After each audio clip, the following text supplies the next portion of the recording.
The millionaire froze when he saw who was serving dinner in his mansion. It was his ex-girlfriend, pregnant with a secret in her eyes. Between crystal glasses and old resentments, the past resurfaced. And what if that baby was his? Everything was about to change. If this story interested you, don't forget to subscribe to our channel and tell us which city you're watching from. We continue. Sarah adjusted her badge on her navy blue uniform while observing her reflection in the cafeteria changing room mirror. Her hands trembled slightly as she caressed the small bump on her stomach, still imperceptible to most people. 6 weeks pregnant, a miracle she never expected to achieve alone. She took a deep breath, fixed her brown hair tied in a discreet bun, and headed to her workstation. The routine at the Global Sustainable Solutions cafeteria was always busy, especially during lunch hour. Sarah had started there just 2 weeks ago, but she already knew many employees' preferences. Some treated her with genuine kindness, others barely noticed her presence as she served the carefully prepared meals by the kitchen staff. That morning, something was different. The whispers in the corridors indicated that Michael Harris, the company's CEO, would be visiting the administrative sectors. Sarah felt her heart race, but remained steady. After 7 years, a reunion with her ex-husband was inevitable. The man who had chosen his family's corporate dynasty over the dreams they once shared. The clock marked 11:45 when the cafeteria doors opened to let in a group of executives. Michael led the way, immaculate in his Italian suit, chatting animatedly with his current wife, Emily Wilson Harris, known for her work on humanitarian projects. Sarah focused on her task, methodically serving the dishes that passed through her station. Time seemed to slow down when Michael arrived in front of her. The recognition in his eyes was instantaneous, and the rehearsed smile on his lips froze. Sarah noticed the exact moment when his gaze dropped to her stomach, and then back to her face. A mixture of surprise and something deeper, more disturbing. "Sarah?" His voice came out lower than normal, almost a whisper. "Good morning, Mr. Harris," she replied with a calmness she didn't feel, serving the portion of grilled vegetables with the same precision she dedicated to all other customers. Emily, who was right behind Michael, observed the scene with keen interest. Her astute, penetrating green eyes moved between the two, capturing every nuance of that interaction loaded with untold history. You are," Michael began, but couldn't finish the sentence. "Pregnant?" "Yes, I am," Sarah completed, maintaining her professional posture. "Next in line, please." Michael was gently pushed aside by other executives waiting their turn. Emily remained a moment longer, her eyes fixed on Sarah with a contemplative expression that made her feel exposed and, at the same time, intrigued. The rest of the day passed like a fog for Sarah. While cleaning her workstation at the end of her shift, she couldn't help but think about life's ironies. There she was, serving meals at the company she once dreamed of revolutionizing alongside Michael. The ideas they shared about sustainable innovation and social impact now seemed as distant as the stars. But there was something different in the air, an energy Sarah couldn't decipher. Emily Wilson Harris's gaze carried an intensity suggesting that this reunion wouldn't be just a footnote in her story. And as she stored her uniform in the locker room cabinet, Sarah couldn't imagine that her first day working in Michael's presence would also be the beginning of a transformation that would shake that corporation's structures to its foundations. In his office on the top floor, Michael Harris observed the city through panoramic windows, his mind still caught in Sarah's image. The billion-dollar contract he would sign the following week, consolidating his position in the global market, suddenly seemed less important. Emily entered the room silently, placing a folder on his desk. "We need to talk about what happened today," she said, her voice calm but determined. Michael turned to face her, finding an expression on her face he knew well. Emily had that look when she was about to initiate one of her visionary transformations, and something told him that this time the transformation would be greater than any they had experienced before. Emily Wilson Harris was known for her ability to see beyond appearances. In the 3 days following the cafeteria encounter, she conducted a meticulous investigation into Sarah's past, discovering a story that left her simultaneously fascinated and indignant. Sarah Baker had graduated with honors in environmental engineering, with specializations in sustainable urban planning and regenerative technologies. Her master's thesis on self-sufficient urban systems had won international awards. During her marriage to Michael, she had developed several innovative projects, including a revolutionary water purification system using biotechnology. Sitting in her office, Emily examined the dossier she had compiled once more. Sarah's academic achievements were impressive, but what stood out most was the professional void that followed her separation from Michael.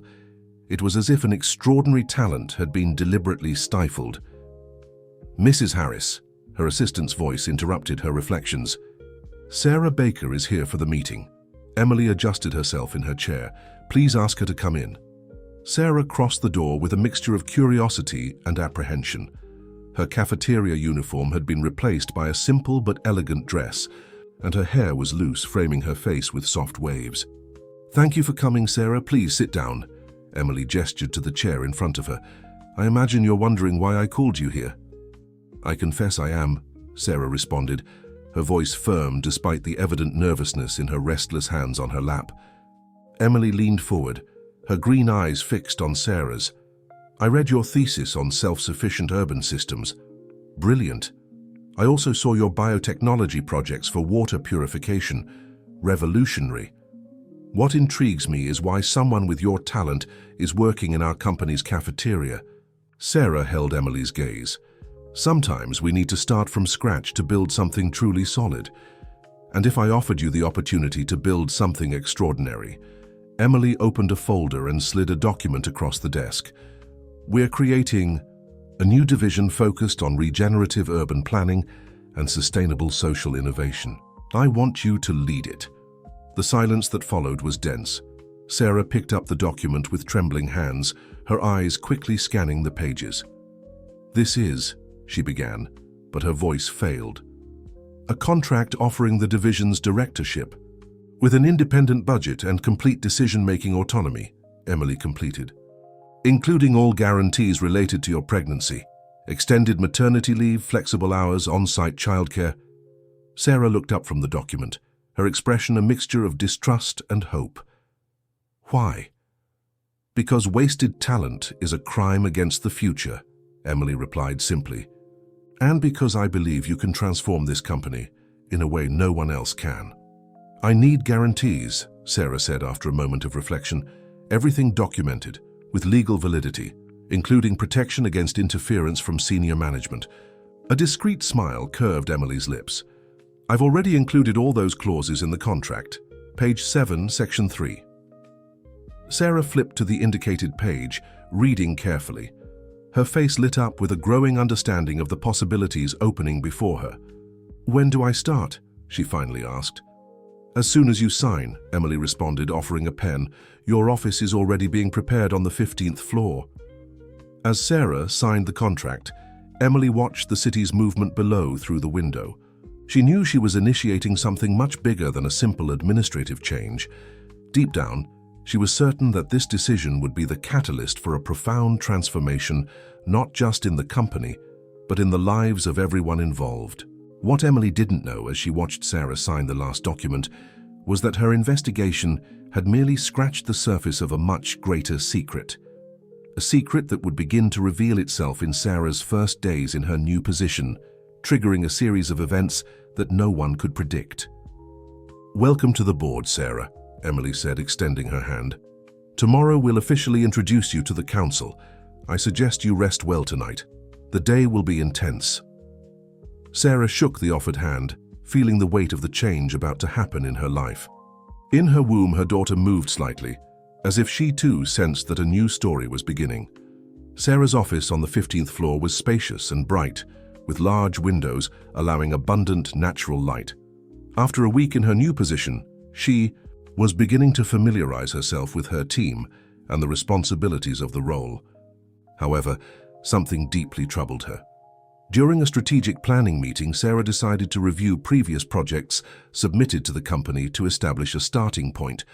That's when she realized she couldn't find any records of the various proposals she had sent years ago, when she was still married to Michael. "Jason," she called the young IT intern who had been assigned to assist her. A young man with thick-framed glasses and curly hair appeared at the door. "I need your help locating some old files in the system." Jason sat beside her, his agile fingers dancing over the keyboard as he navigated the company's internal system. "What specific period are you looking to check?" "Between 2016 and 2018, Sarah replied, watching the screen carefully. "Look for projects related to regenerative technologies and water purification systems." The young man dove into layer after layer of files, his expression gradually becoming more intrigued. "This is strange," he murmured after a few minutes. "There are records of these projects entering the system, but the files themselves, it's as if they've evaporated." Sarah felt a chill run down her spine. "What do you mean, evaporated?" "Look," Jason pointed to the screen, showing a sequence of codes. "Here's the record that a project of yours on water purification was received in March 2017. But when I try to access the content, I get an error message. It's as if someone deliberately deleted the files." Intrigued, Sarah asked Jason to expand the search. For hours, they scoured the system, discovering a disturbing pattern. It wasn't just her projects that had disappeared. Other innovative sustainability proposals, submitted by different researchers and companies, had also been systematically eliminated. "Jason, can you track who made these changes?" Sarah asked, her voice trembling slightly. The intern adjusted, his glasses clearly nervous. "I can try, but this goes beyond my access level. I would need to enter restricted areas of the system." Sarah hesitated for a moment, aware of the implications of what she was about to ask. "How much time do you need?" "With proper access? A few days, maybe." Jason lowered his voice. "But ma'am, this could be dangerous. If someone is really intercepting and deleting projects, they won't like being discovered." At that moment, Emily entered the office without warning. Jason quickly minimized the open windows on the computer, but the movement didn't go unnoticed by Michael's wife's attentive eyes. "Any problem?" Emily asked, her gaze alternating between Sarah and the intern. Sarah exchanged a quick look with Jason before responding. "We're just organizing some old files. Knowledge is power, isn't it?" Emily smiled, but her eyes remained serious. "Yes, it is. And sometimes knowledge is also danger." She closed the office door and sat in the chair in front of Sarah's desk. "Found anything interesting?" The silence that followed was tense. Sarah could feel the weight of the decision on her shoulders. Emily had given her a unique opportunity, trusted her. But what if Emily herself was involved in the disappearance of the projects? "Actually," Sarah began, deciding to risk it, "we discovered some inconsistencies in the company's historical records, projects that were submitted but never reached the decision-makers." Emily leaned forward, her interest visibly sharpened. "Go on." "My own projects, for example, and others, all related to significant sustainable innovations." Sarah paused, studying Emily's reaction. "Someone intercepted and deleted these files before they could be evaluated." To her surprise, Emily didn't seem shocked. Instead, an enigmatic smile appeared on her lips. "Finally," she murmured, "I knew you would find it. Jason, how much time do you need to track the origin of these interferences?" The intern, who had remained silent until then, widened his eyes. "With full access to the system? 3 days maximum." "You'll have it," Emily assured, standing up. "Sarah, we need to talk, not here. Meet me tonight at Jasmine Cafe at 8 p.m. And Jason?" She turned to the young man. "Be discreet. Some secrets are more dangerous than others." After Emily's departure, Sarah and Jason exchanged perplexed looks. What had begun as a simple search for old files was transforming into something much larger and potentially more dangerous than either of them could imagine. The Jasmine Cafe was a discreet establishment, known for its select clientele and reserved atmosphere. Sarah arrived a few minutes before the scheduled time, choosing a table at the back of the place. Her dark green dress disguised her still early pregnancy, but couldn't completely hide the anxious gleam in her eyes. Emily arrived punctually at 8 p.m., accompanied by a woman Sarah immediately recognized, Catherine Harris, the ex-wife of the company's patriarch and Michael's former mother-in-law. Catherine had been a controversial figure in the Harris family, known for her work with business ethics and her turbulent departure from the company more than a decade ago. Sarah, Catherine greeted her with a warm smile, sitting at the table. "It's been a long time. You're even more beautiful than I remembered." The three women placed their orders, and as soon as the waiter walked away, Emily got straight to the point. "Catherine has been my secret ally for years. She's an ethics consultant for a network of international NGOs and has been helping us map some irregularities in the company." "Irregularities?" Sarah asked, her cup of chamomile tea forgotten between her hands. Catherine leaned forward, her voice low but firm. "What you discovered today is just the tip of the iceberg, dear. Global Sustainable Solutions has systematically sabotaged real sustainability initiatives for years while maintaining a facade of a progressive company." "But why?" Sarah questioned, feeling her heart race. "Power," Emily replied simply, "and money. Of course, valuable patents were secretly sold to competitors. Revolutionary projects were buried to maintain the status quo, all under the command of the patriarch, Robert Harris." Sarah felt her stomach turn, and it wasn't just due to the pregnancy. Michael's father, he's behind this. "He authorized it, or at the very least allowed it to happen," Catherine confirmed, her dark eyes carrying an old sadness. "That's why I distanced myself from the family. When I tried to expose what was happening, I was silenced and labeled as problematic." Emily took a flash drive from her purse and discreetly slid it across the table. "Here's the access Jason needs, but we must act with extreme caution. If Robert discovers we're investigating—" "It's already too late for that," a male voice interrupted. The three women turned to see Michael standing next to the table, his face a mask of conflicting emotions. The silence that followed was dense enough to be cut with a knife. Emily was the first to recover. "How did you find us?" "You're not the only one who knows how to investigate, dear," Michael replied, pulling up a chair and sitting down. His eyes briefly met Sarah's before turning to Catherine. "Mother, it's been a long time." Catherine kept her gaze steady. "Son?" Michael ran his hand through his hair, a gesture Sarah remembered well from his moments of greatest tension. "I should be furious with you all. I should report this immediately to the board, but—" He paused, taking a deep breath. "But I can no longer pretend I don't see what's happening." "What do you mean?" Sarah asked, her voice just a whisper. "I mean that I have my own discoveries too, and that maybe—" He looked at each woman at the table.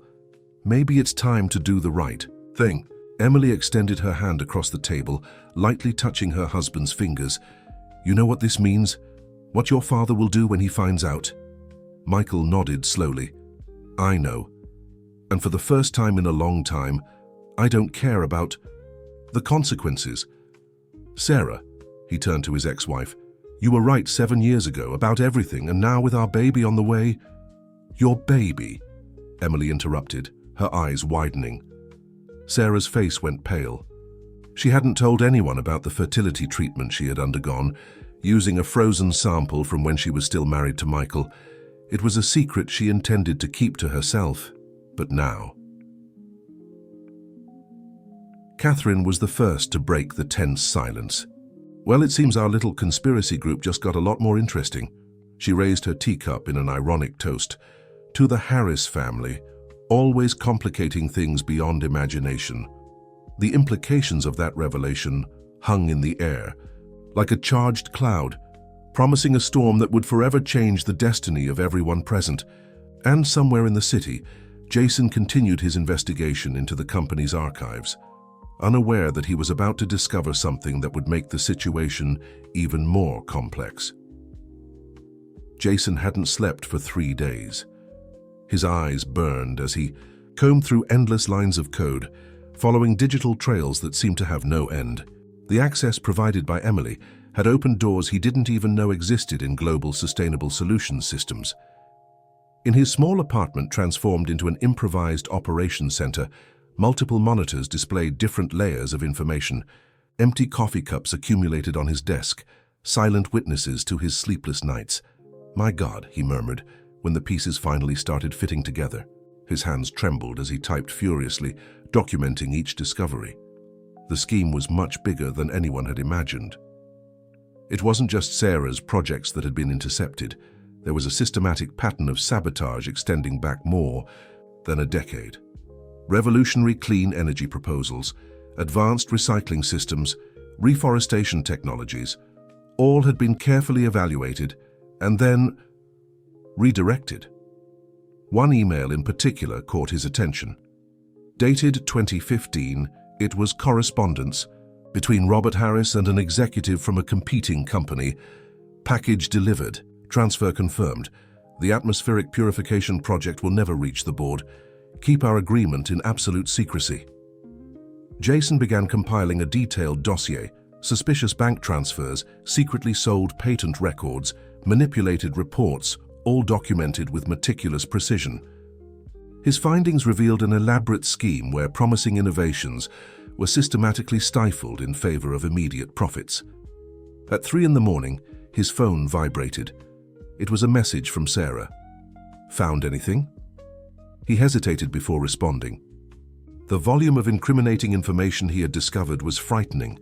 Powerful people were involved, people who wouldn't hesitate to protect their secrets at any cost. "We need to talk in person," he typed back. "Tomorrow, 7 a.m. before the workday begins." While waiting for the response, Jason noticed something strange. His computer was executing processes he hadn't initiated.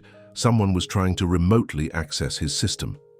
With his heart racing, he quickly began transferring all files to an encrypted external device. Years of experience in digital security had prepared him for moments like this. The screen flickered. A command window opened by itself. "You shouldn't be here," a message appeared. Jason immediately disconnected all network cables, but it was too late. His main system had been compromised. Fortunately, the most important information was already safe on the external device. At that moment, the lights in his apartment flickered. Once, twice. The young intern felt a chill run down his spine. He quickly grabbed the external device and his backpack, already prepared with essential documents and some belongings. His phone vibrated again. This time, it was a message from an unknown number. Last chance to back off. Jason swallowed hard, but his determination didn't waver. There were too many people depending on that information. Sarah, Emily, the future of the company. Everything was at stake. He sent a final message to Sarah. "Change of plans. Not coming to work tomorrow. Look in your right drawer, inside the green accounting book. Keep it safe." Then he turned off the phone and removed the chip, breaking it into small pieces. He put the backpack on his shoulders and took one last look at his apartment, knowing he couldn't return anytime soon.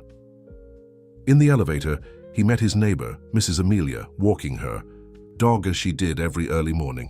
"Leaving so late, dear?" "Just a family emergency, Mrs. Amelia," he replied with a forced smile. "I'll be back soon." But as he walked down the dark street, Jason knew that soon could be much longer than anyone imagined.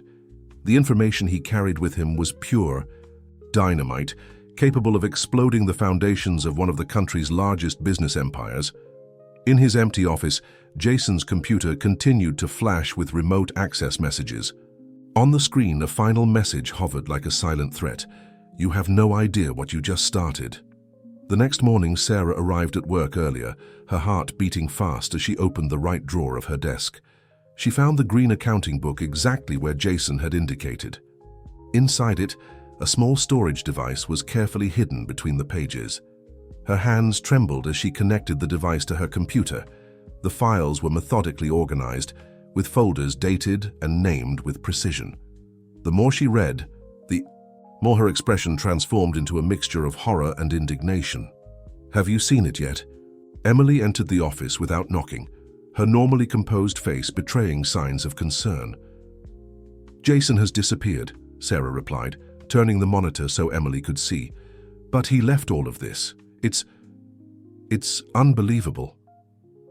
Emily closed the door and sat down, her eyes quickly scanning the information on the screen. The environmental impact reports, all manipulated, the patents sold, millions diverted to offshore accounts. And there's more. Sarah opened a specific folder.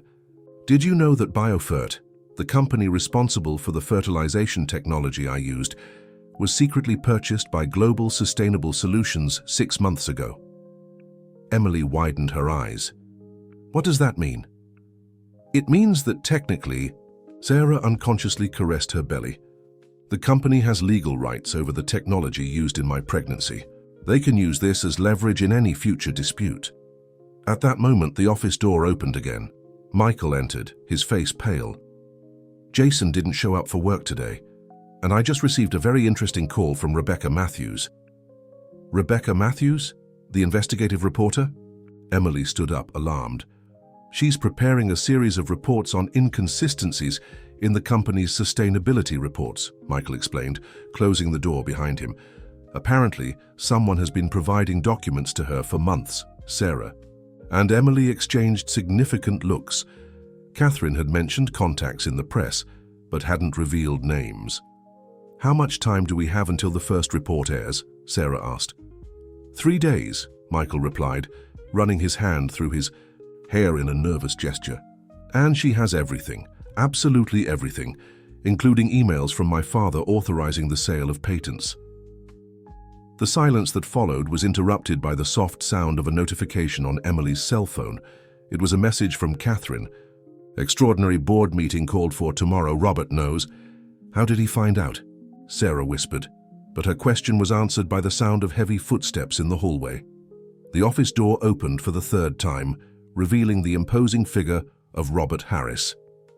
At 65, the family patriarch still emanated an aura of absolute authority. His cold eyes scanned the room, pausing for a moment on Sarah's computer monitor, still displaying the incriminating files. So this is where the conspiracy meets, he said, his voice controlled but loaded with threat. I thought I taught you, Michael, that family loyalty is above all else. Loyalty to what, Dad? Michael responded, instinctively placing himself between Robert and Sarah. To lies? To decades of sabotaging true progress? Robert smiled, a smile that didn't reach his eyes. Progress? You think these revolutionary ideas would have kept us on top? Real sustainability is expensive, son.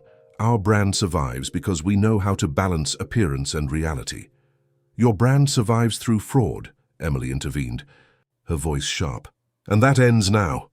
Oh, really? Robert raised an eyebrow. And who's going to stop me?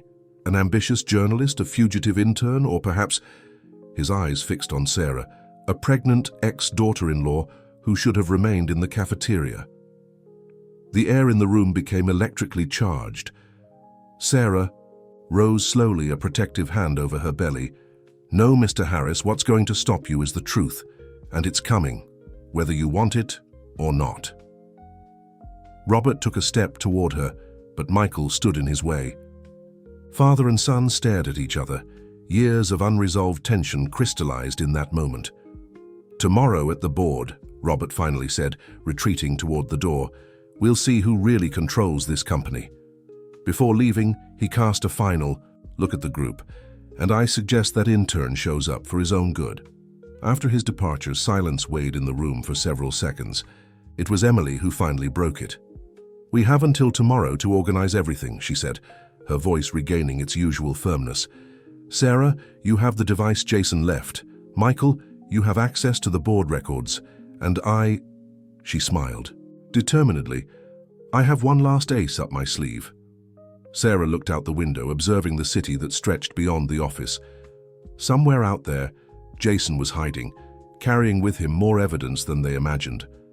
At another point, Rebecca Matthews was preparing her explosive reports, and there, in that room, 3 people were preparing to face a battle that would change not just their lives, but the future of an entire business sector. The Global Sustainable Solutions boardroom was a monument to corporate opulence. A massive, mahogany oval table dominated the environment, surrounded by Italian leather chairs and walls covered with fine wood panels. That morning, the air conditioning seemed to be working more intensely than normal, as if trying to dissipate the palpable tension hanging in the air. Sarah arrived early, choosing a strategic spot that allowed her to observe everyone present. Her navy blue suit disguised her pregnancy, but couldn't completely hide the determined gleam in her eyes. Emily sat beside her, elegant as always, in an impeccable white ensemble, a folder of documents carefully positioned in front of her. The board members arrived one by one. Serious faces, calculated expressions, whispered conversations. Albert Mendoza, the longest-serving board member, cast a disdainful look in Sarah's direction, clearly uncomfortable with her presence in that traditionally male environment. Michael entered accompanied by Catherine, causing an immediate buzz. The patriarch's ex-wife hadn't set foot in that room for more than a decade, and her presence was like a presage of seismic changes to come. Robert Harris was the last to enter, punctually, at 9 a.m. His impeccable grey suit and authoritative posture contrasted with an unusual paleness in his face. He took his seat at the head of the table, deliberately ignoring Catherine's presence. "Board members," Robert began, his voice controlled, "this extraordinary meeting was called to discuss a series of unfounded allegations about our management. But before we waste time with that, I have an important announcement." He made a gesture and his assistant distributed folders to those present. "The contract with the International Energy Consortium is finalized. $3 billion, gentlemen. The largest deal in this company's history." A murmur of approval spread through the room. Sarah noticed Albert Mendoza's satisfied smile, who was already preparing to speak. "With all due respect," Emily interrupted, her voice clear and firm, "but this contract needs to be re-evaluated in light of new information." "What information?" Albert questioned, his tone condescending. Emily opened her folder and began distributing documents. "Evidence that our company has systematically sabotaged true sustainable innovations in favor of superficial projects, proof of illegal patent sales, falsified environmental reports." "Absurd," Robert slammed the table. "This is a clear attempt to destabilize the company on the eve of our greatest triumph." "Is it?" Catherine finally spoke up, her voice loaded with irony. "Then I suppose these emails, authorizing the secret sale of patents to competitors, are forgeries." Robert's face grew even paler when he saw the printouts being distributed. This is confidential."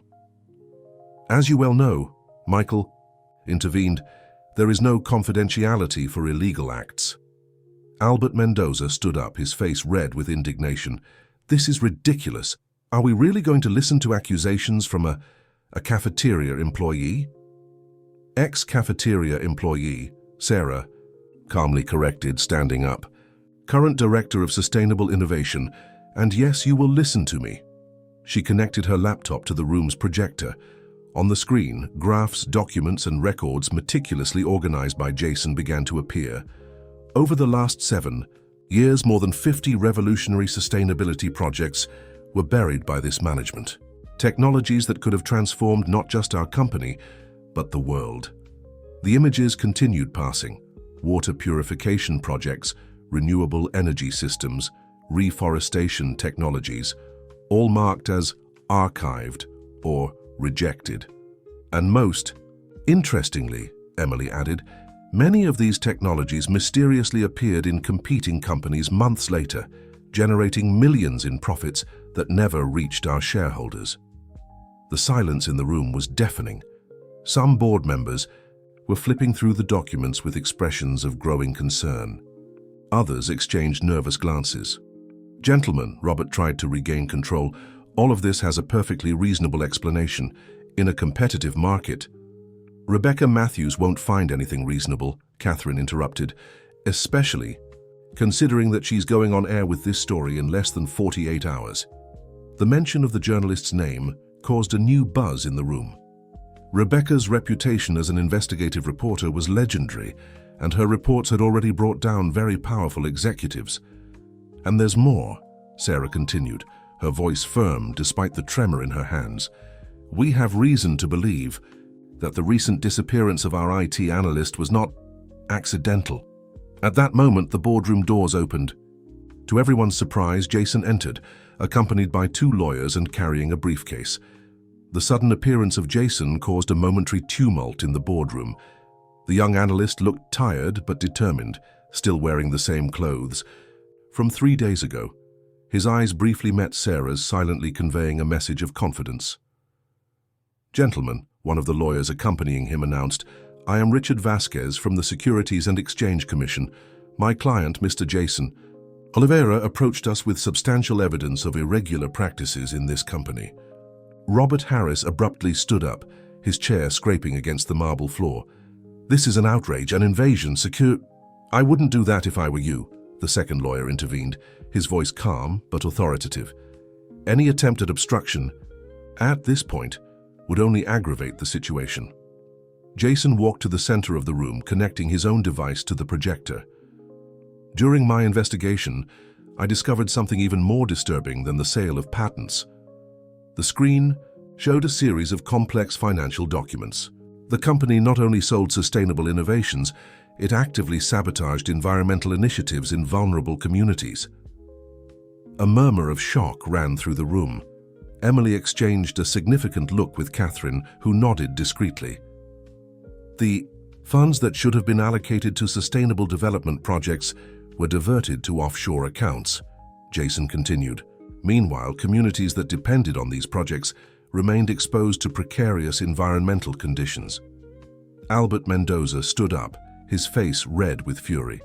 "This is absurd, a conspiracy orchestrated by a resentful ex-employee and a delusional intern."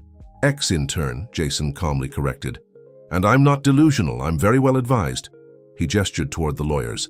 "As are all the NGOs and communities affected by your decisions." Michael, who had remained silent until then, stood up.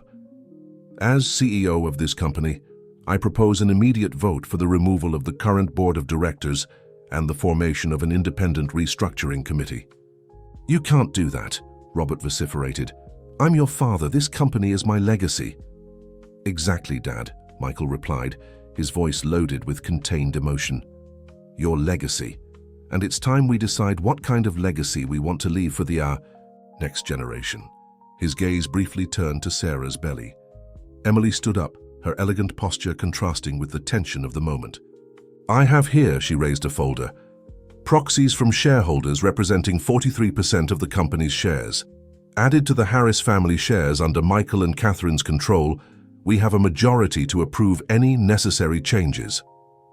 Robert collapsed in his chair, suddenly looking much older.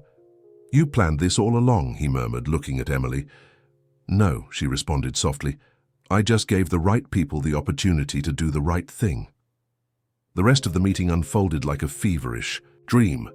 Votes were taken, documents were signed, resignations were presented.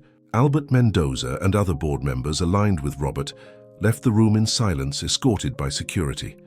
When it was all over, Sarah found herself alone in the room with Michael. The morning sun streamed through the enormous windows, illuminating the dust particles that danced in the air. "So," she said after a long silence, "what happens now?" Michael approached her slowly. "Now? Now we begin to rebuild, not just the company, but—" He hesitated, his eyes meeting hers. "Perhaps other things too." Sarah felt her baby move, as if responding to her father's words. "It's going to be a difficult path." "Yes," he agreed. "But for the first time in a long time, it's the right path." Outside the room, Emily observed the scene through the glass. Catherine approached, placing a gentle hand on her shoulder. "Did you know this would happen when you hired her for the cafeteria?" Catherine asked. Emily smiled enigmatically. "Let's just say, I had a strong feeling about the power of new beginnings." Jason passed by them, carrying his briefcase. "Ladies," he nodded, "I have a meeting with the Securities and Exchange Commission, and after that a very interesting interview with Rebecca Matthews." "Jason," Emily called him, "thank you for not giving up." The young analyst adjusted his glasses, a small smile on his lips. "Some things are bigger than our fear, aren't they?" The weeks following the board meeting were intense. Global Sustainable Solutions was undergoing the biggest transformation in its history, and Sarah was at the center of it all. Her office had transformed into a headquarters of change, with plans and projects covering every available surface. "The external audit reports have arrived," Emily announced, entering the room with a stack of documents. "As we expected, the problem is even deeper than we imagined." Sarah let out a tired sigh, adjusting herself in the chair. Her pregnancy was now more visible, entering the 4th month, and she often found herself caressing her belly while analyzing documents. "How much did we lose in shelved projects?" she asked, picking up the first report. "The initial estimate is over 500 million in technologies that could be operational today," Emily replied, sitting down. "But the real cost, in environmental and social impact terms, that's incalculable." The door opened again and Catherine entered, accompanied by a woman with a striking presence. Rebecca Matthews, the investigative reporter, carried a tablet and a determined expression on her face. "Ms. Baker," Rebecca greeted Sarah, "your story is causing an unprecedented impact. The series of reports on the company's transformation has already reached more than 10 million views." "Sarah, please," she gently corrected, "and the impact is the merit of all of us, including yours, Rebecca. Your coverage has been fundamental in maintaining transparency in the process." "The public is fascinated," Rebecca continued, consulting her tablet, "especially after we revealed the projects that were shelved. The idea of water purification using biotechnology, this could revolutionize access to clean water in disadvantaged communities." "And it will revolutionize," a male voice intervened. Michael entered the room, carrying a folder with the logo of the new International Institute for Sustainable Progress. "The board has just approved the budget for immediate implementation of the first 5 projects." Sarah felt her heart race. These were her original projects, developed years ago, now finally coming to life. "Which ones were approved?" Michael opened the folder, a genuine smile illuminating his face. "The water purification system, obviously. The mobile solar energy project for isolated communities. The biotechnology program for contaminated soil recovery. The atmospheric monitoring system for schools and," he made a dramatic pause, "the regenerative urban planning project that will transform 3 coastal communities into sustainability models." Emily smiled, satisfied. "The transformation is just beginning. With the new structure of the Institute, we'll have total autonomy to implement these projects without corporate interference." "And how is your father?" Sarah asked Michael softly. His smile diminished a little. "Adapting. The country house has been a good place for reflection, and surprisingly, he has shown interest in following the development of the projects from a distance." "Sometimes we need to step away to see the bigger picture," Catherine commented, her voice carrying her own experience. Rebecca made some notes on her tablet. "And what about the employees? How is the transition going?" "Surprisingly positive," Emily replied. "Jason has been fundamental in this process. He established an internal communication system that allows any employee to submit ideas and projects directly for evaluation." "Speaking of Jason," Sarah smiled, "he accepted the promotion to Director of Digital Technology and Innovation. Not bad for an ex-intern, right?" The group laughed, but was interrupted by a knock on the door. A young assistant entered, carrying a large envelope. "Sorry to interrupt, but this just arrived for Ms. Baker. I mean Sarah, it's from the BioFert laboratory." Sarah took the envelope with slightly trembling hands. Since the discovery that the company had been purchased by Global Sustainable Solutions, she had been anxiously awaiting news about the legal situation of her fertility treatment. "Do you want us to leave?" Emily offered gently. "No," Sarah replied, opening the envelope. "You are family now, all of you." She read the document quickly, her eyes filling with tears. Michael approached, concerned. "What does it say?" "BioFert," Sarah began, her voice choked with emotion, "is officially transferring all rights to the fertilization technology to the Institute to be used in a new support program for families who need fertility treatments." "That's..." Rebecca began typing furiously on her tablet. "That's amazing. A story of corporate transformation that becomes a story of social transformation." Catherine approached Sarah, placing a gentle hand on her shoulder. "And this child," she said, indicating Sarah's belly, "will be the living symbol of that transformation." Sarah looked out her office window, watching the sunset paint the sky in golden hues.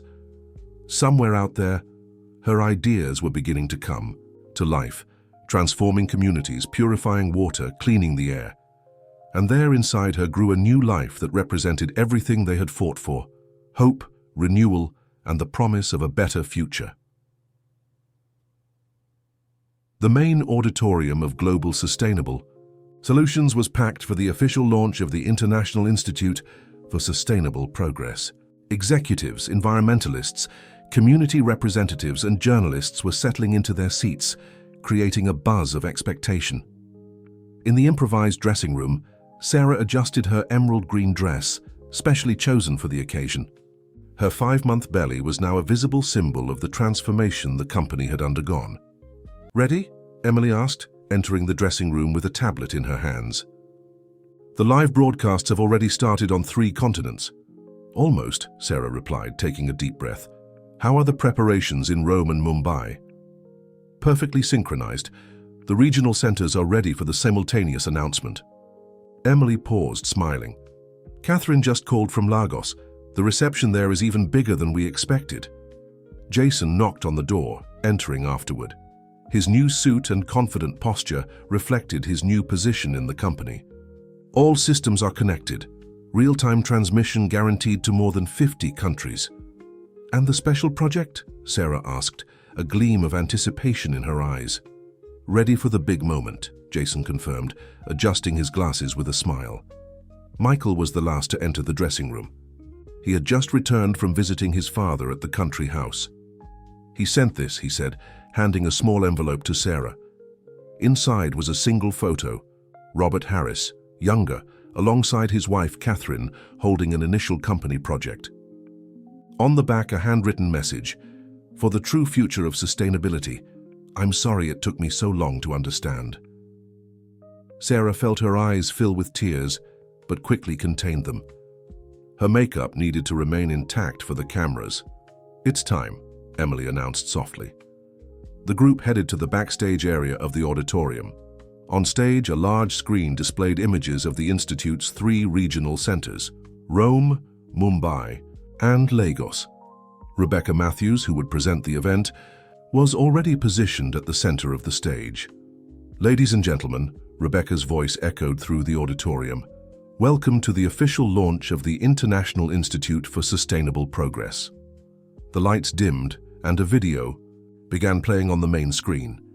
Images of communities being transformed, waters being purified, children breathing clean air in schools newly equipped with atmospheric monitoring systems. "6 months ago," Rebecca continued, "we witnessed the beginning of a revolution in the corporate world. Today we celebrate its first fruits." Sarah felt Michael's hand find hers in the shadows of the backstage. The touch was gentle, full of unspoken promises of a shared future. "And now," Rebecca announced, "it is with great honor that I welcome to the stage the architect of this transformation, our President-Director, Sarah Baker." The applause was deafening when Sarah took the stage. Under the spotlights, she could see familiar faces in the audience: former cafeteria employees, engineers who had secretly supported her ideas, representatives of communities that were already beginning to benefit from the Institute's projects. "7 years ago," she began, her voice clear and firm, "I had a dream of transformation. Today, that dream is no longer just mine. It's ours, all of ours." With a gesture, she activated the special project prepared by Jason. On the auditorium ceiling, a 3-dimensional projection began to form, a globe dotted with small lights, each representing an Institute project in development. These lights, you see, are not just points on a map. They are hopes being realized, lives being transformed, futures being built. The projection focused on a specific coastal community, showing real-time data on water purification and environmental regeneration. "And this is just the beginning," Sarah continued, her hand resting gently on her belly. "Because true sustainable progress is not just about technology or profits. It's about people, about the future we want to build for the next generations." On the side screens, live images from the centers in Rome, Mumbai, and Lagos showed crowds watching the broadcast in public squares. The whole world seemed connected at that moment, united by a common purpose. Today, Sarah concluded, her voice loaded with emotion, we are not just launching an institute. We are launching a new era of global collaboration. An era where sustainability is not just a marketing word, but a reality lived by all. The applause that followed was more than an ovation. It was a collective commitment to this new vision of the future. Backstage, Emily hugged Catherine, who had just returned from Lagos. Jason smiled, proud of the technological spectacle he had helped create. And Michael. Michael watched Sarah with a look that mixed admiration, love, and a growing certainty that some new beginnings are, in fact, the best beginnings. The success of the Institute's launch brought a wave of positive changes, but also new challenges. Sarah, now in her 6th month of pregnancy, was in her office reviewing reports when Emily burst through the door, her normally serene face marked by concern. "We have a problem," Emily announced, placing her tablet on the desk. The Riverside community is facing a serious environmental crisis. The local water treatment system collapsed after the latest rains. Sarah immediately straightened in her chair, her eyes quickly scanning the data on the tablet. Riverside was one of the first communities chosen to receive the Institute's regenerative urban planning project. "How many people were affected?" she asked, already activating the intercom. "Approximately 3,000 families," Emily replied. "The local mayor is in panic. If we don't act quickly, the entire revitalization project could be compromised." Jason entered the room at that moment, his laptop already open. "I just received data from the environmental sensors we installed in the region. The situation is more complex than it seems. The collapse of the treatment system exposed a previous contamination that was hidden."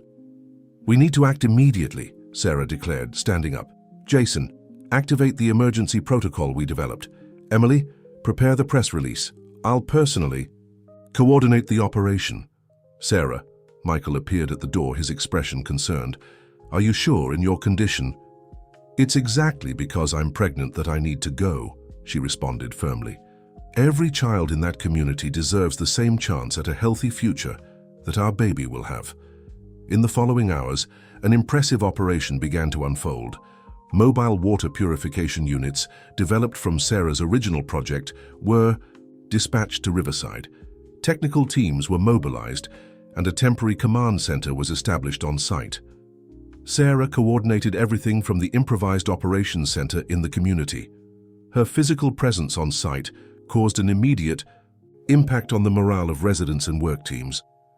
Wearing a safety vest adapted for her pregnancy, she moved among the teams, checking data, adjusting strategies, and, most importantly, listening to the community's needs. Ms. Sarah, Mrs. Delia, one of the community leaders, approached with tears in her eyes. "I never imagined seeing a pregnant executive here in the mud helping our people." Sarah smiled, taking the calloused hands of the woman in hers. "Mrs. Delia, I'm not just an executive.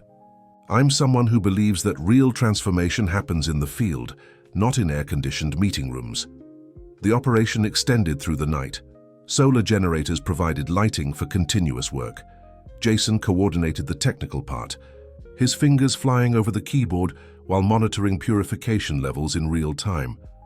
Emily organized the logistics, ensuring supplies and equipment arrived where needed. Michael alternated between helping with operations and making sure Sarah rested enough, regularly bringing water and nutritious snacks. Around midnight, the first positive results began to appear. Contamination levels were consistently falling, and the new treatment system was working beyond expectations. "It's amazing," Jason commented, showing the data on his laptop. "The system isn't just cleaning the current water, it's reversing years of accumulated contamination." "Because we're finally treating the cause, not just the symptoms," Sarah replied, caressing her belly while observing the graphs. "That's how real change happens." The next morning, Rebecca Matthews arrived on site for special coverage. Images of the operation showing the pregnant president-director working side by side with the community spread around the world. "This is not a marketing action," Rebecca commented during her live broadcast. "It's a new model of corporate management, where social and environmental responsibility are not just nice words in annual reports. But not everything was perfect. During the operation, Sarah noticed something concerning. Her breathing was more difficult than normal. The air in the region, even with recent improvements, still carried significant levels of pollution.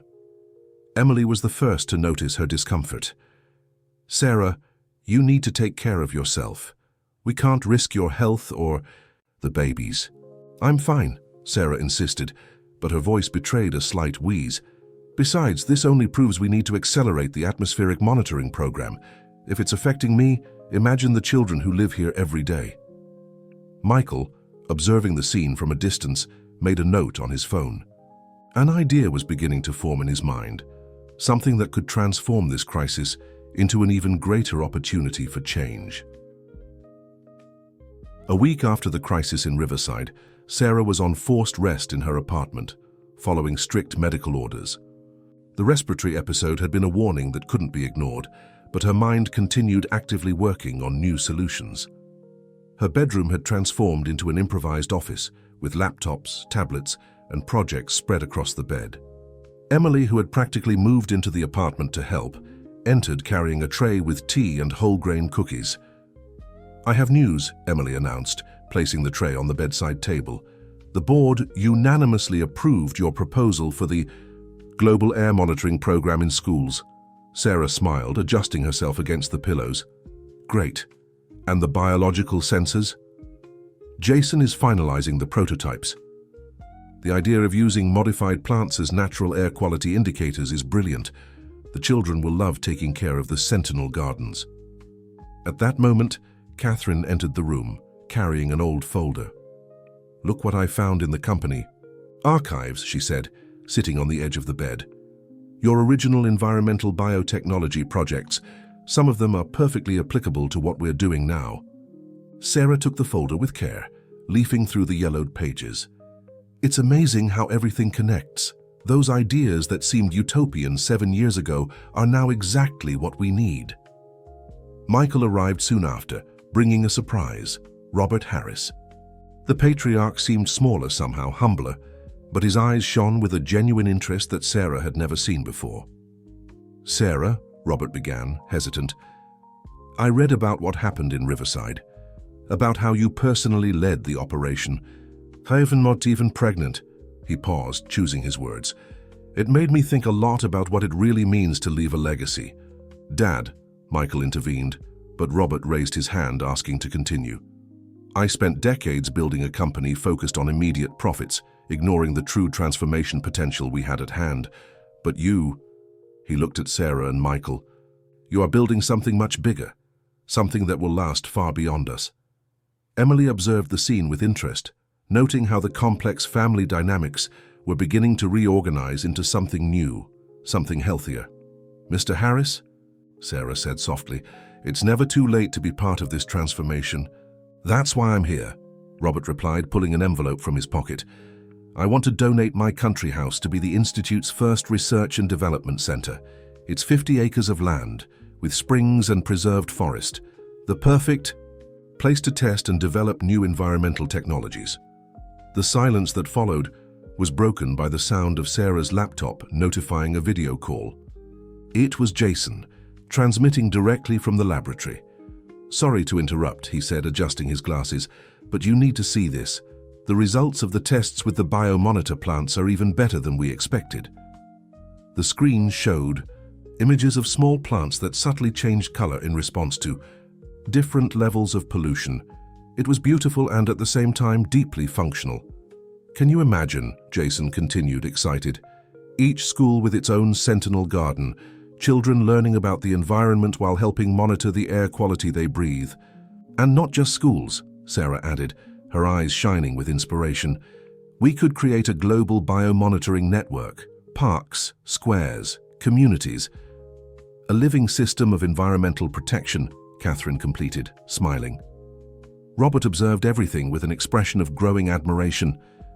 "How was I so blind for so long?" he murmured, more to himself than to the others. Michael put a hand on his father's shoulder. "The important thing is that now you see." Sarah closed her eyes for a moment, feeling her baby move. It was as if the child was also participating in that moment of transformation, that unlikely convergence of people and ideas that was changing not just a company, but an entire vision of the future. "You know," she said, opening her eyes and looking at each person in the room, "this makes me think of something I learned in the cafeteria. Sometimes the best recipes emerge when we mix unexpected ingredients." Emily laughed softly. "And sometimes the best futures emerge when unlikely people decide to work together." The group continued discussing plans and possibilities until late in the night. On the bedside table, the tea cooled forgotten, but no one cared. They were all absorbed in the energy of the moment, in the feeling that they were truly building something extraordinary. The documentary, Green Rebirth: The Silent Revolution, premiered at a special event in the Institute's main auditorium. Sarah, now in her 7th month of pregnancy, watched with a mixture of emotion and surprise as Rebecca Matthews narrated the story of global sustainable solutions transformation. The images on the screen were powerful. Sarah serving meals in the cafeteria, the confrontation in the boardroom, the operation in Riverside. But it was the personal stories that touched the audience most. Testimonials from residents of benefited communities, children caring for sentinel gardens in schools, employees reporting the change in corporate culture. "It's incredible how everything changed in such a short time," Emily commented, seated next to Sarah. "The documentary already has more than 50 million online views, and it hasn't even been officially released yet." On the screen, Jason appeared, explaining the functioning of biological sensors to a group of students. His transformation from shy intern to respected director was one of the audience's favorite stories. "Ms. Baker," a childish voice called during the question session after the screening. It was Anna, a 10-year-old girl from Riverside. "Do you think your baby will want to take care of the sentinel plants too?" The question elicited smiles from the audience. Sarah caressed her belly before answering. "Anna, I'm sure she will. And do you know why? Because children like you are showing everyone how important it is to take care of our planet." Rebecca Matthews took advantage of the moment to make a surprise announcement. "Speaking of children and the future, I'm pleased to inform you that the United Nations has just officially adopted the Sentinel Garden model as a global reference for environmental education." The news was received with enthusiastic applause. Catherine, who had worked tirelessly behind the scenes to achieve this recognition, discreetly wiped away a tear. Michael approached the microphone. "And there's more. Starting next month, we'll begin implementing self-sustainable mobile clinics in rural regions. Medical units equipped with solar energy, water purification systems, and of course our Sentinel Gardens." The excited buzz in the audience was interrupted by a group of children who entered the auditorium carrying small pots with biomonitor plants. Each pot had a plaque with the name of a different school. "This is a surprise prepared by the students of the pilot project," Jason explained, adjusting his glasses with a smile. "They want to show how the plants are responding in different areas of the city." The children approached the stage, proud of their Sentinel Gardens. One of them, a boy of about 8, explained with surprising propriety how his plant had changed color when the air quality improved in his neighborhood. Sarah watched the scene with teary eyes. This was exactly what she had dreamed of. Technology being used not just to generate profits, but to educate, raise awareness, and transform realities. Robert Harris, seated discreetly at the back of the auditorium, observed everything with a thoughtful expression. Beside him, a journalist took notes furiously. "Mr. Harris," she asked in a low voice, "how do you feel seeing your company take such a different direction from what you planned?" Robert considered the question for a moment. His eyes fixed on the children on stage. "You know, for years I thought I was building a legacy, but now I realize I was just accumulating numbers on a spreadsheet. What they're doing..." He gestured toward the stage, where Sarah was animatedly conversing with the children. "This is a true legacy." At the end of the event, as the technical team dismantled the equipment, Sarah remained seated in one of the auditorium chairs, absorbing everything that had happened. "What are you thinking about?" Michael asked, sitting beside her. "About how life comes full circle," she replied, smiling. "A few months ago I was serving lunch here. Now, she paused, placing her hand on her belly. Now we're really feeding the future in a way I never imagined possible. Emily approached with a tablet in her hands. And speaking of the future, we need to discuss the launch of the mobile clinics. We already have more than 50 communities on the waiting list. And the monitoring data from the schools are starting to form an impressive map of air quality, Jason added, joining the group.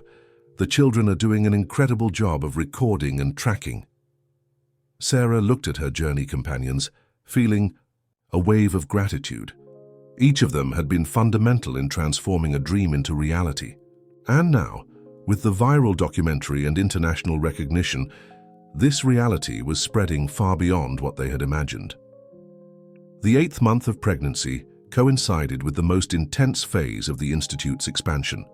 Sarah's office had transformed into a global operations center, with video conferences happening in different time zones and a growing team of dedicated professionals. The first quarter numbers are in, Emily announced during a morning meeting. The social impact of the projects has exceeded all expectations. The water purification program alone has already benefited more than 100,000 people. Sarah smiled, adjusting herself in her special ergonomic chair. And the mobile clinics? The first 10 units are already operational, Jason replied, projecting an interactive map on the screen. The solar energy system is working perfectly, even in remote areas. Catherine, who had just returned from a visit to the regional centers, added, "The community's receptivity is impressive. In Lagos, they're calling the clinics health oases." The meeting was interrupted by Michael, who entered the room hurriedly. "Sorry for being late, but I needed to finalize a surprise." He made a signal, and 2 assistants entered carrying an elaborate model. "What is this?" Sarah asked, leaning forward with interest. "The Future Research and Development Center at the former country house," Michael explained proudly. "Architects and engineers work day and night to integrate the technologies we've developed with the existing structure." The model showed an impressive transformation of the property. The main mansion had been adapted for laboratories and research rooms, while the gardens were transformed into testing fields for environmental technologies. A special area had been designated for an experimental nursery of biomonitor plants. "And there's more," Michael continued, touching a button that illuminated different areas of the model. "We've installed a solar energy collection system that will make the center completely self-sustainable. The gardens will be irrigated with rainwater, purified by our biotechnology. And that area there?" Emily pointed to a circular space in the center of the complex. "Ah," Michael smiled, looking at Sarah. "That's the Lily Garden." "Lily Garden?" Sarah asked, confused. "Well," Michael seemed slightly embarrassed. "Since you decided to name our daughter Lily, I thought we could create a special space in her honor. A circular garden where children can learn about nature's cycles, the moon phases, and their influence on the environment." Sarah felt her eyes fill with tears. She hadn't told anyone the name she had chosen for the baby. "How did you know?" "Are you talk in your sleep?" he replied with an affectionate smile. "The last time you dozed off during a board meeting." The room filled with warm laughter. Emily took advantage of the moment to distribute some documents. "Since we're talking about the future," she said, "we need to discuss the preparations for your maternity leave, Sarah. I've drawn up a transition plan that allows you to follow the main projects even during your leave period. And we've installed a video conference system in your apartment," Jason added. "You'll be able to participate in the most important meetings without leaving home." Catherine observed the scene with a nostalgic smile. "You know, Sarah, when you started in the cafeteria, I had a feeling something extraordinary was about to happen. But this," she gestured to the room, to the model, to the impact reports, "this has exceeded all expectations. And to think it all started with shelved projects," Emily reflected. "Sometimes I wonder how many other Sarahs are out there, with brilliant ideas waiting for an opportunity." "That's why the research center is so important," Michael emphasized. "It will be a space where new talents can develop their ideas freely without corporate or bureaucratic barriers." Sarah caressed her belly, feeling Lily move energetically. "She's active today," she commented with a smile. Probably eager to see the garden named after her, Jason away. Joked, but there was truth in his words. The lily garden would be more than a tribute. It would be a symbol of renewal, of cycles that complete and begin again. Speaking of gardens, Catherine consulted her tablet. Schools are asking for an expansion of the biomonitoring program. The children are so engaged that they've started creating their own experiments. And it's not just the children, Emily added. I received an interesting message from your father, Michael. He started a diary documenting the changes in the plants at the country house garden. He said he's learning more about the environment at 65 than in his entire life. Robert Harris's transformation from ruthless businessman to environmental enthusiast was one of the most surprising stories of that journey. It proved that real change was possible, no matter the starting point. The news came like a bolt from the blue. An unexpected tropical storm had hit the coastal region near one of the Institute's centers, causing flooding and leaving hundreds of families in vulnerable situations. Sarah, even in late pregnancy, immediately called an emergency meeting. The situation is critical, Jason explained, projecting satellite images on the screen in the conference room. The regional center is intact, but the surrounding communities have been severely affected. Water and power systems are compromised. Emily, who was already on the phone organizing the response logistics, made a gesture asking to speak. I've managed to mobilize 3 mobile water purification units and 5 portable solar generators. They can be there in 4 hours. It's not enough, Sarah replied, studying the maps. We need a more comprehensive solution. She stood up with some difficulty, her 9-month belly making movements slower, and approached the screen. Jason, show me the data from the region's sentinel gardens. The graphs appeared instantly, revealing a concerning pattern. Air quality has significantly worsened in the last 12 hours, Jason pointed out. The plants are reacting to the combination of excessive moisture and pollutants released by the flooding. Exactly as happened in Riverside, Sarah murmured, her mind working quickly. But now we have more resources, more experience. Michael? Michael, who was coordinating field teams, by phone ended his call. The bioconstruction shelters can be ready in 24 hours. We already have teams on the way. Great. Emily, make sure they redirect 2 mobile clinics to the region. Is Catherine in Lagos? Yes, and she's already organizing the shipment of medical supplies, Emily confirmed. Sarah sat down again, feeling a mild contraction. She ignored the discomfort, focusing on the problem at hand. Jason, I want all the environmental sensor data from the region for the past 6 months. We need to understand if there were any signals we could have detected earlier. Sarah, Michael approached, noticing her expression of discomfort. Maybe you should... Don't even think about suggesting I rest now, she interrupted him with that tense smile. Lily will understand that Mommy needs to help other families first. As if in response, the baby gave a strong kick. Sarah took a deep breath, adjusting herself in the chair. The following hours were intense. The improvised command center transformed into a hub of frenzied activity. Screens showed real-time data, video calls connected teams in different locations, and a constant flow of information was processed and transformed into concrete actions. Rebecca. Matthews appeared in the middle of the afternoon, camera in hand. I came to document the emergency response, she explained. The world needs to see how sustainable technology can make a difference in crisis situations. The reporter watched admiringly as Sarah coordinated multiple teams simultaneously, her calm and firm voice conveying confidence even in the most tense moments. In a corner of the room, Jason worked furiously on his computer, developing a new algorithm to predict weather patterns using data from the Sentinel Gardens. It's amazing, Rebecca commented to Emily.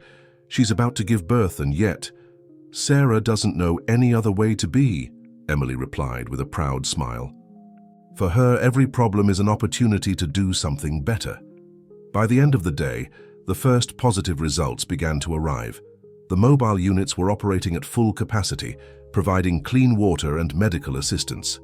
The bioconstruction shelters were beginning to take shape, offering safe and comfortable spaces for displaced families. Contamination levels are dropping, Jason announced, showing the latest data. The purification system is working even better than in Riverside.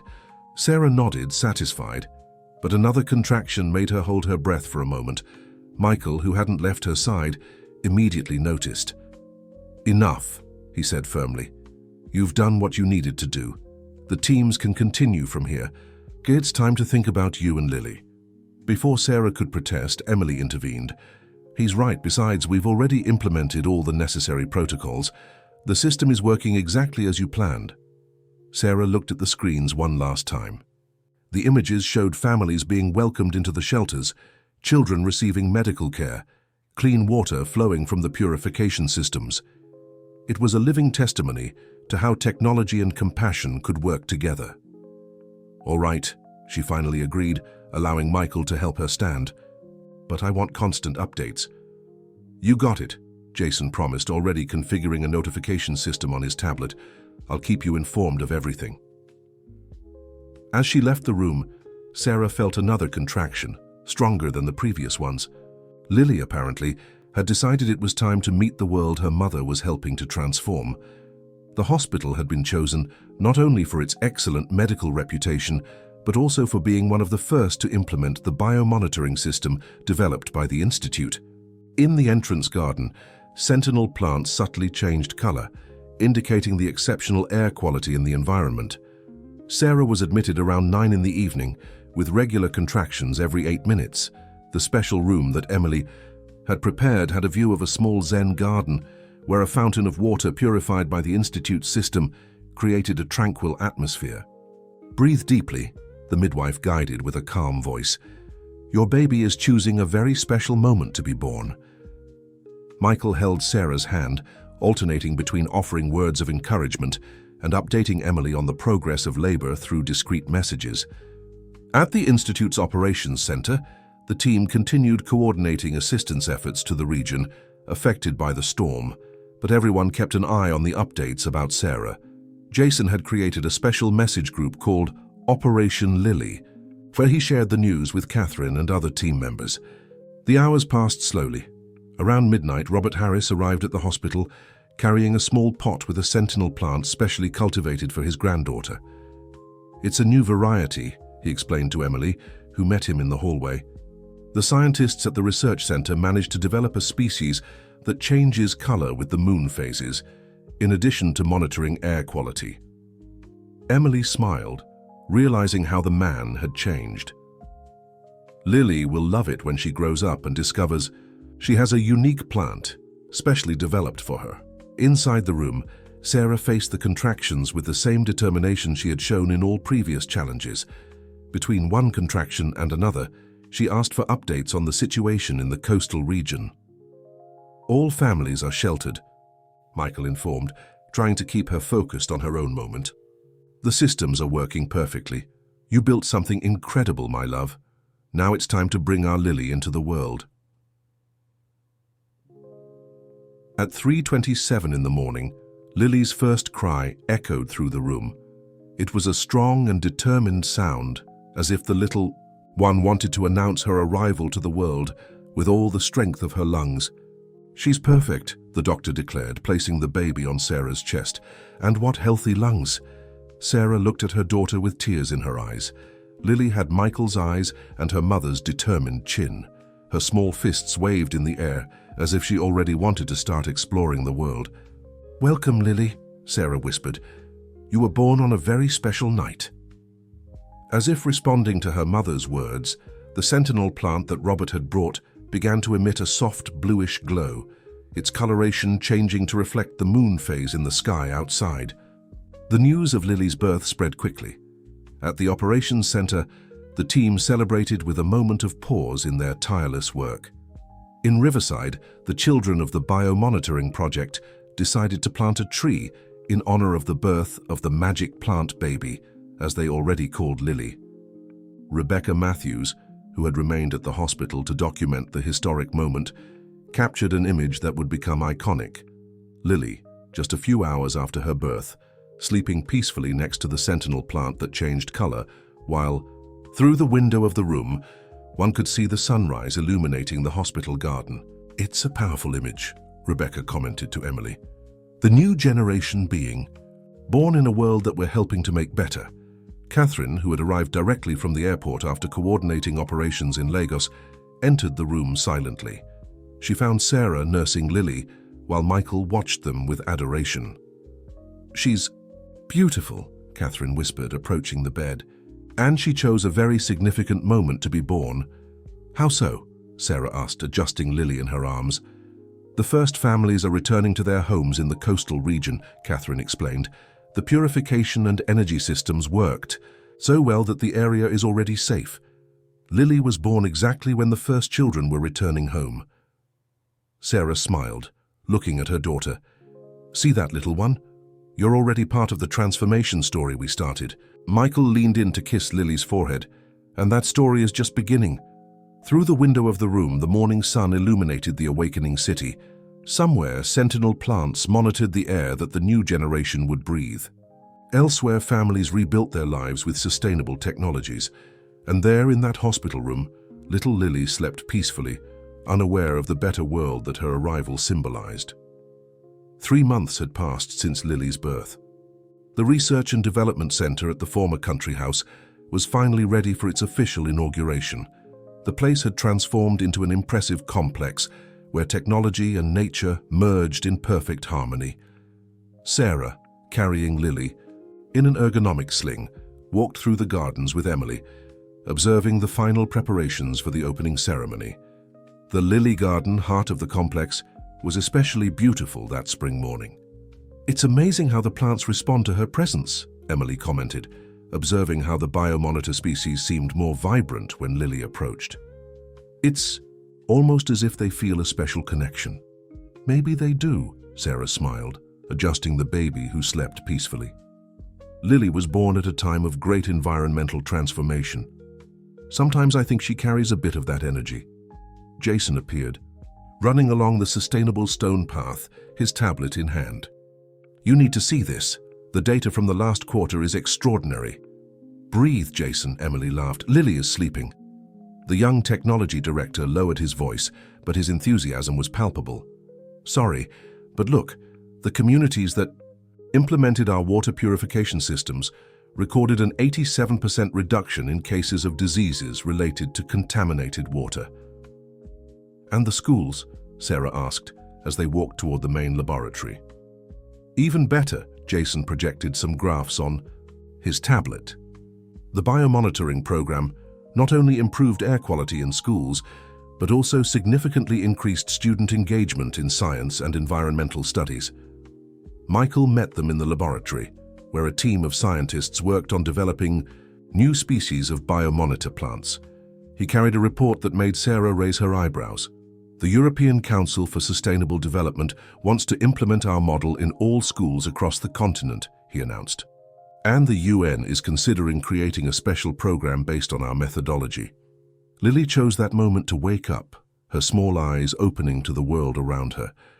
One of the scientists who was working with a new variety of sentinel plant called the group's attention. "Look at this," he pointed to the plant that was gently changing color. "It's responding to Lily's presence. I've never seen such a strong reaction."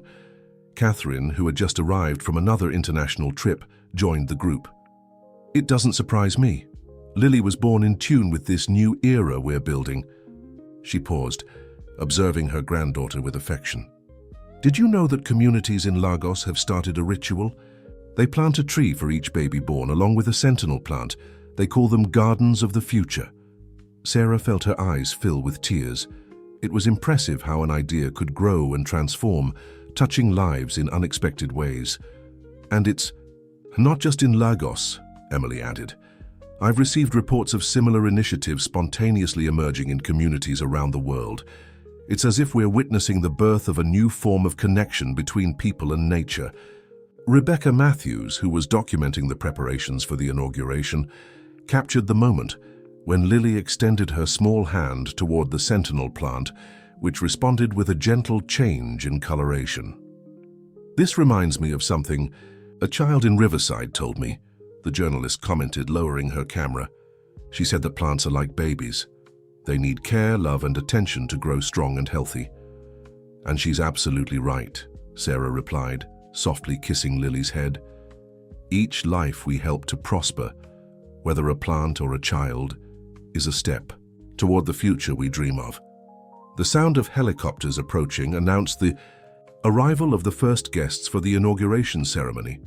Representatives of governments, international organizations, and communities benefited by the Institute's projects were beginning to arrive. "It's time," Michael said softly, putting an arm around Sarah and Lily. "Ready to present to the world the next chapter of our story?" Sarah looked at her daughter, who was now playing with a lock of her mother's hair, completely oblivious to the importance of the moment she was about to witness. "I've always been ready. From the first day in the cafeteria, I knew this moment would come. I just didn't imagine it would be even more special than I dreamed." The group began walking toward the ceremony location. In the lily garden, the sentinel plants glowed with vibrant colors, as if they too were celebrating the beginning of a new era of harmony between humanity and nature. The inauguration ceremony of the Research and Development Center transformed into a historic event. The open-air auditorium, built with sustainable materials and surrounded by sentinel gardens, was filled with people from different countries and cultures, all united by the same purpose, to celebrate a new way of thinking about human development. Sarah took the stage with Lily in her arms, accompanied by Michael. Emily, Catherine, and Jason occupied prominent places in the front row, along with Robert Harris, who proudly held a new type of sentinel plant specially developed for the occasion. "A year ago," Sarah began her speech, her voice clear and emotional, "I was serving meals in the cafeteria of Global Sustainable Solutions. Today, I stand before you not only as President-Director of the Institute, but as a woman who deeply believes in the power of transformation." Lily, as if sensing the importance of the moment, remained extraordinarily quiet in her mother's arms, her curious eyes observing the crowd. "This center that we inaugurate today is not just a research complex. It's a symbol that real change is possible when we unite technology, compassion, and determination. Each sentinel plant we develop, each purification system we install, each child who learns to care for the environment through our programs, all of this is part of a silent revolution that is transforming our world." On the giant screens installed at the venue, images showed the Institute's various projects in action: mobile clinics bringing health to remote communities, sentinel gardens in schools around the world, water purification technologies changing lives. "But our greatest achievement," Sarah continued, adjusting Lily in her arms, "is not in the numbers or technologies. It's in the change of consciousness we're witnessing. When a child in Lagos plants a tree to celebrate a birth, when a student in Mumbai learns about air quality through a living garden, when a community in Riverside unites to protect its natural resources, that's where we see the true impact of our work." Michael approached, placing a protective hand on Sarah's back. On the big screen, a new sequence of images began. The moment Sarah was discovered in the cafeteria, the transformation of the company, Lily's birth, all intertwined with moving testimonials from people impacted by the Institute's projects. And none of this would be possible without an extraordinary team. Sarah gestured toward her companions in the front row. Emily, who saw potential where others saw just a cafeteria employee. Jason, who risked everything to expose the truth. Catherine, who never gave up fighting for what's right. And yes, even Robert Harris, who had the courage to recognize his mistakes and transform them into opportunities for change. Robert, visibly moved, hugged the sentinel plant he was holding, as if it were a symbol of his own transformation. "Today," Sarah continued, "we are not just inaugurating a research center, we are inaugurating a new era of collaboration between humanity and nature, an era where technology and sustainability work together to create a better future for all." Lily chose that moment to extend her small hands toward the sentinel plants decorating the stage. As if in a perfectly rehearsed choreography, the plants responded with a gentle change of colors, creating a spectacle of light and life that drew gasps from the audience. "This is the future we are building," Sarah concluded, her voice loaded with emotion. A future where every child, like our Lily, will grow up in a world where sustainability is not just a word, but a reality lived daily. A world where technology serves life, not the other way around. The applause that followed was deafening. On the screens, live images showed simultaneous celebrations happening at the Institute's regional centers in Rome, Mumbai, and Lagos. It was a wave of hope and transformation spreading across the planet. Rebecca Matthews, who was documenting everything, captured the exact moment when a ray of sunlight broke through the clouds, illuminating Sarah, Lily, and the garden of sentinel plants. The image, which would become a symbol of this new era, showed mother and daughter bathed in golden light, surrounded by living technology that responded to their presence. And this is just the beginning, Emily whispered to Catherine as they watched the scene. Imagine where we'll be in a few years. Catherine smiled, her eyes fixed on her granddaughter. With Lily and all the children who are growing up in this new reality, the future is in good hands.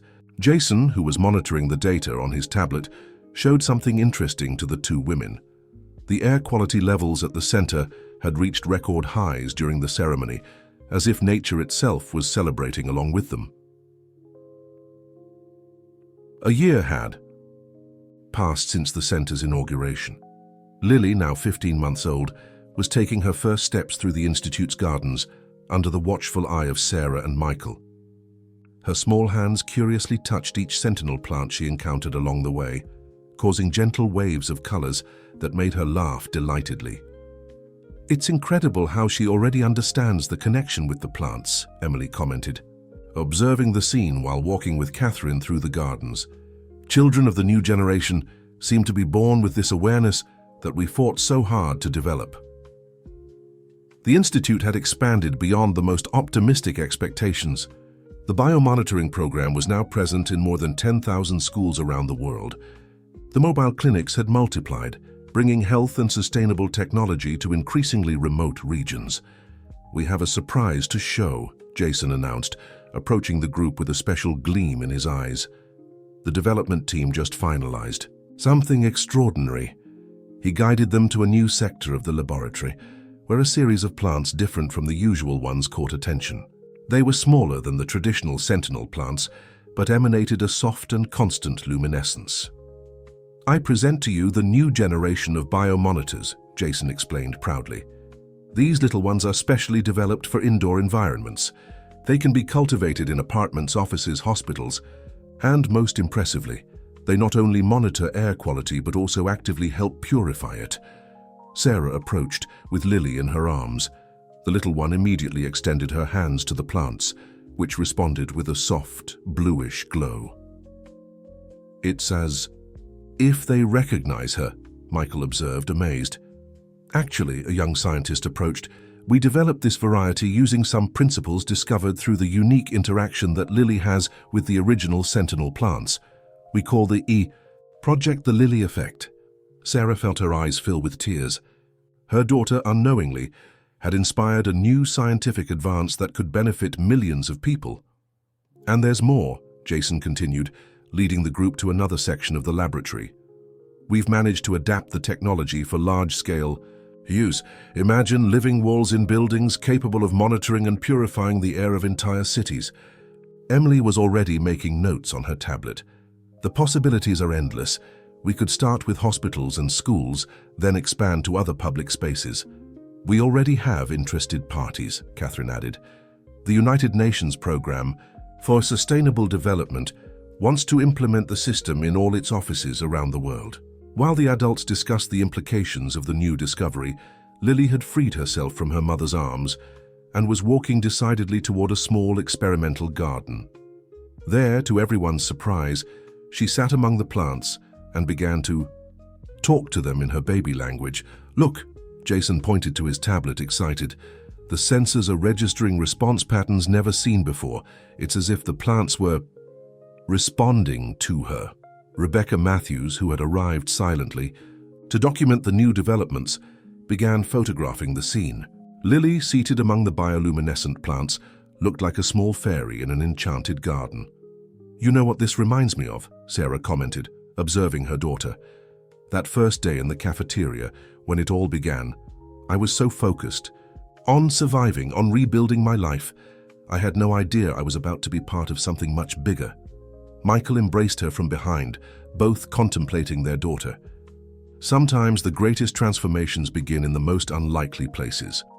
And with the most unlikely people, Emily added, smiling, a cafeteria employee, an IT intern, an executive dissatisfied with the status quo, and a baby who was born at the exact moment when the world was ready for a change, Catherine completed, observing her granddaughter with adoration. Lily, oblivious to the adults' conversation, continued her interaction with the plants. Each of her laughs was accompanied by waves of light and color that spread through the experimental garden, creating a spectacle that seemed to symbolize the very essence of the transformation they had achieved. Tomorrow is the official launch, Jason reminded, consulting his tablet. The whole world will be watching. And what they will see, Sarah replied, her voice loaded with certainty, is that the future we dreamed of is not just possible, it's already happening. Here and now, growing together with each new generation. The plants around Lily pulsed softly, as if in agreement. On the horizon, the sun was setting over the research center, painting the sky.